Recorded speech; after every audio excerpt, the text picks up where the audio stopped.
Como lidar com o domínio do Islã, que vai chegar muito, muito em breve a uma cidade perto de você, especialmente se você estiver nos Estados Unidos. Na verdade, a resposta para isso é mais simples do que muitos imaginam. E hoje temos uma compilação de várias pessoas diferentes que estão tentando fazer algo e impedir o que elas veem como a verdadeira tomada de controle de suas cidades natais. Começando com uma garota de 12 anos. Se ela pode lutar, você também pode. Bem-vinda à Resistência. Sou Meira K, sua apresentadora. Vamos assistir a esse conteúdo incrível. Incrível. Boa noite, membros do Conselho Escolar. Meu nome é Leland Saunders e tenho 12 anos e moro em Farmersville, Texas. Uau! Entendo que a organização externa foi autorizada a estar no campus. No entanto, estou preocupada com o material religioso que foi distribuído para os alunos durante o horário do almoço. Os seguintes materiais foram entregues: hijabs, alcorões e panfletos sobre a lei Sharia. Além do fato de ser de partir o coração que uma criança de 12 anos precise pensar nesses assuntos neste momento, por quê? E por que ele estava recebendo esse tipo de coisa? Por quê? Por quê? Por quê? Por quê? E que escola está aprovando um comportamento tão insano assim? As escolas públicas atendem alunos de várias origens religiosas diferentes e alunos que não têm crença religiosa alguma. Por isso, acho que as escolas devem ser neutras quanto à promoção religiosa no horário escolar. Mesmo que a participação fosse voluntária, distribuir textos e itens religiosos durante o horário escolar levanta questões sobre se isso ultrapassa a linha entre educação e religião. Muitas famílias, inclusive a minha, não se sentem à vontade com isso. Se uma organização religiosa tem permissão para distribuir materiais, será que todos os grupos religiosos ou ideológicos também teriam permissão para isso?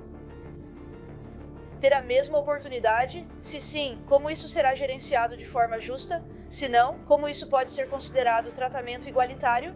Isso não se trata de criticar nenhuma religião específica. Trata-se de manter a neutralidade, a justiça e uma separação entre educação e religião.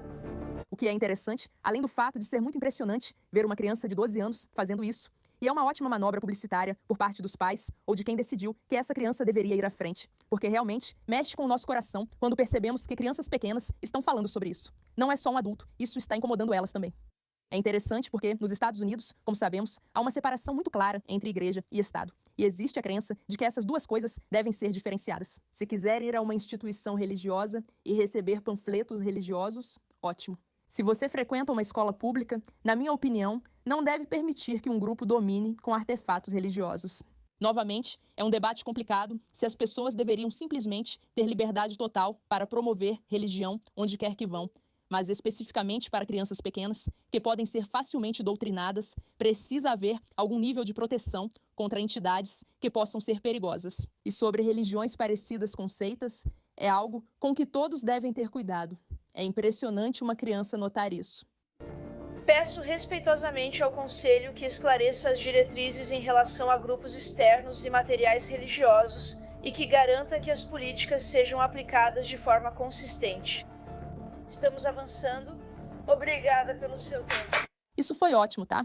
Então, antes de tudo, se estamos falando sobre como você lidaria com uma tomada de poder islâmica, não fique quieta sobre isso, tá bom? Se uma criança de 12 anos pode ir diante de um conselho e dizer que não gosta do que é feito, nós também podemos. E isso é algo tão importante porque muita gente acredita que se envolver em política significa ficar realmente sobrecarregada e assumir grandes cargos públicos. Não é assim. Significa conhecer as regras do local onde vive e lutar para que sejam corretas, precisas e seguras para o que você acredita ser verdade. Se crianças de 12 anos fazem isso, também temos essa responsabilidade. Esse é o primeiro passo. Tente lutar pela via judicial. Também há outras formas de fazer isso, que considero mais uma demonstração de domínio. Vem aqui, chega perto, é por isso, chega perto, você está com medo, é por isso. Ei, chama seu filhote de urso para te arrastar de volta, vamos lá. Você está com medo e tudo bem, você está com medo e tudo bem, vamos lá. Vamos lá, você consegue, vamos, vem.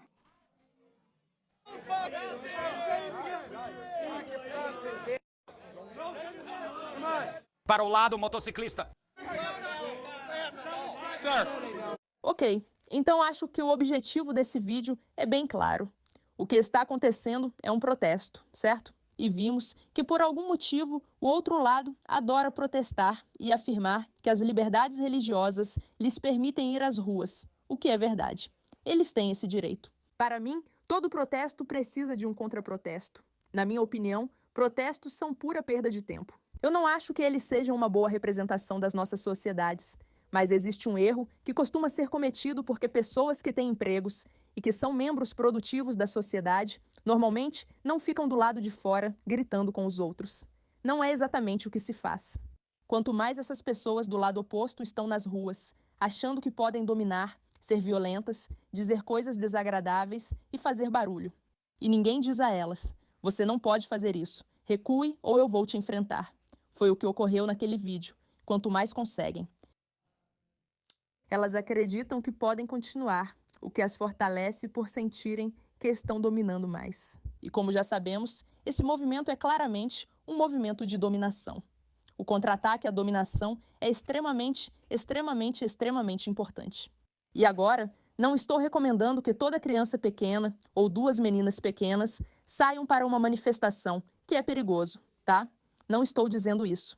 Mas se você é um fuzileiro naval ou um homem que sabe se defender, então existe algo sobre garantir que essas pessoas não pensem que podem fazer o que quiserem enquanto nós ficamos sentados quietos em casa.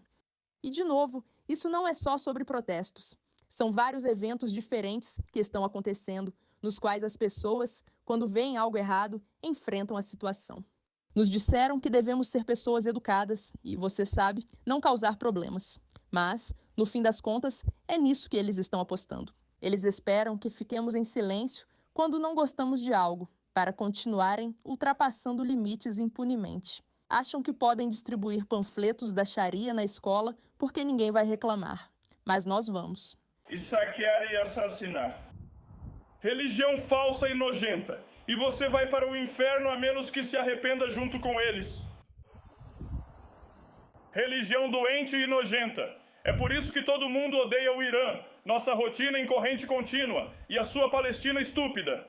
Ok, então esse é um grupo de muçulmanos que claramente estão orando. E esse é um cara que está vindo e gritando com eles durante a oração. Eu tenho que dizer que, pessoalmente, acho esse vídeo um pouco desconfortável. E tenho certeza de que alguns espectadores também acham. Porque eu realmente acredito que, quando as pessoas estão se conectando com seu Deus, isso não é algo que deveria ser interrompido. Quero dizer, vocês todos se lembram do vídeo da cerimônia na igreja com Don Lemon.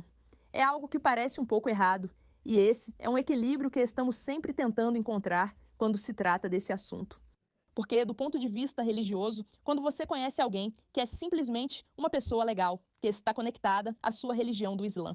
E eles não são violentos, não são políticos, e só querem rezar. Para muitos de nós, isso parece algo que não deveríamos interromper. E eu tenho que dizer, eu acho que não deveríamos. O problema surge quando isso vira dominação. Por que essas pessoas estão fora? Por que não estão na mesquita? O que fazem? O que está acontecendo? Por que acham que podem fazer essas cerimônias? Existem muitos exemplos, como casamentos. Você não veria um casamento sem permissão em qualquer parque. Você encontraria isso em um local apropriado. Existem muitas mesquitas. Então, por que estão do lado de fora? Estão tentando mostrar dominância? Acho que precisamos responder essa pergunta para saber se o comportamento é adequado. Não sugiro gritar com pessoas rezando. Isso é inadequado. Mas é exatamente essa linha tênue em que eles andam. Eles sabem que valorizamos a religião e a liberdade e, por isso, somos cuidadosos com isso. E eles tentam ultrapassar os limites todos os dias. Essa não é uma pergunta fácil de responder. Sempre vai ser uma questão complicada de responder. E aqui temos outra situação em que há uma mulher usando hijab. Estamos pegando esses, meu irmão. Por que você está pegando esses? Você pode ir. Eu não me importo, é ela que está me seguindo, seu retardado. Eu estou indo embora, pessoal. Uma mulher grande, família grande. Eu não dou a mínima. Você é um fã. Você não é americano e provavelmente é uma pessoa. Esses são o tipo de vídeos, e esse é o motivo pelo qual muitas pessoas têm tanta dificuldade em se destacar, porque do seu ponto de vista, você está assistindo isso. São duas mulheres, elas estão só tocando a vida delas, estão usando hijab, e um cara fala, saiam daqui, tipo, o que vocês estão fazendo? Esse comportamento é nojento. E então ele chama ela, pelo que eu ouvi, de gorda, sei lá. A questão aqui é, novamente, sobre os limites. Até onde você vai e diz algo com o qual você não se sente confortável? Você se sente desconfortável com esse tipo de presença que só aumenta? Em que momento começa a agir para dizer ou fazer algo? Aqui vai outro vídeo.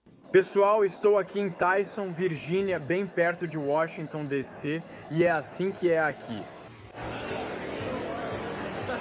Você pode ir pelos fundos, não? Eu poderia fazer isso de novo, mas desafio qualquer um a pausar o vídeo e tentar encontrar uma única pessoa branca aqui. Isso é na Virgínia, nos Estados Unidos. Por que nossa demografia mudou de forma tão radical? Falar sobre isso nas redes sociais e mostrar é importante, pois ao assistir ao vídeo, ele muda completamente de repente. Por quê? Embora esse homem seja um pouco rude e não haja como gostaríamos, ao olhar para aquelas duas mulheres, ele vê o início do problema. Esse homem está olhando para o fim do problema, que é a dominação completa e total. E se você não começa pelo problema inicial, acaba tendo um grande problema. Agora, qual é a maneira certa de fazer isso? Como a gente faz? Novamente, são perguntas que cada pessoa precisa descobrir por si mesma. Mas lembre-se, se você não parar um problema no começo, mesmo que seja desconfortável para você, o que vai acabar acontecendo é que você vai ter um problema muito maior nas suas mãos. Lembre-se, essas são as táticas que essas pessoas usam repetidamente. Por fim, eu diria o seguinte: o mais importante é lembrar que representantes do governo têm a obrigação de proteger nossas cidades. E permitir que eles simplesmente saiam impunes sem dizer nada e sem fazer nada não está certo. Quanto mais eles precisarem dos seus votos e quanto mais pressão você puder colocar neles para garantir que sua cidade não siga por esses caminhos malucos que estamos vendo algumas cidades nos Estados Unidos seguirem, maior será a sua chance de sobreviver a isso. Qual porcentagem de muçulmanos nos Estados Unidos acredita que a Sharia deveria ser implementada no país? Então, eu não tenho conhecimento de dados de pesquisas sobre essa pergunta específica. No entanto, o que posso te dizer é que é 39%. 39% dos muçulmanos nos Estados Unidos querem que a lei Sharia seja implementada nos próximos 20 anos. Isso é totalmente insano. Olha, de novo, esse é o tipo de coisa, de conversa que surge e que quando falamos sobre isso, acabamos realmente fazendo a diferença, né? Porque quanto mais você percebe isso, mais fácil fica entender que você não está lidando com um problema de microescala, mas sim com um problema de macroescala. Quando você está lidando com algo numa perspectiva micro, é muito fácil simplesmente se perder e dizer, eu não sei, não preciso fazer nada. Quando você percebe que somas individuais resultam em centenas, milhares, dezenas de milhares e centenas de milhares de mortes, é assim que um movimento começa. Começa com indivíduos e ações individuais também. Por isso, é tão importante ter essas conversas, expor essas pessoas, fazer com que as pessoas estejam cientes dos fatos do que realmente está acontecendo. Você sabe qual a porcentagem de muçulmanos nos Estados Unidos que apoia a formação de um partido político muçulmano? Novamente, não estou familiarizado com dados de pesquisa sobre essa questão específica. O número é 46%. Vamos fazer mais algumas, você sabe? Então eles também estão interessados em assumir o controle das suas cidades, o que é simplesmente loucura. Lembre-se, a estratégia deles sempre será te acusar de racismo por qualquer coisa que você diga ou faça do ponto de vista deles. Mantenha-se firme e lembre-se de que não é racista nem tem fobias irracionais. Você sabe reconhecer uma tomada de poder e precisamos agir. Você não me vê porque eu uso hijab e abaia. E não fala comigo. Não me importo com sua roupa, senhora. Acho que você é racista. Sou racista, senhora. Não estou dizendo que você é desrespeitoso. Nessa situação, ela estacionou em 2 vagas e ele diz: você pode fazer alguma coisa a respeito disso? Ela responde: você é racista, um exemplo clássico. Lembre-se, você pode agir, reagir e fazer a diferença. Se uma criança de 12 anos pode, se um governador pode, se um homem está fazendo isso gravando um vídeo em um shopping, nós também podemos fazer esse tipo de coisa. Obrigada pela atenção a esse assunto.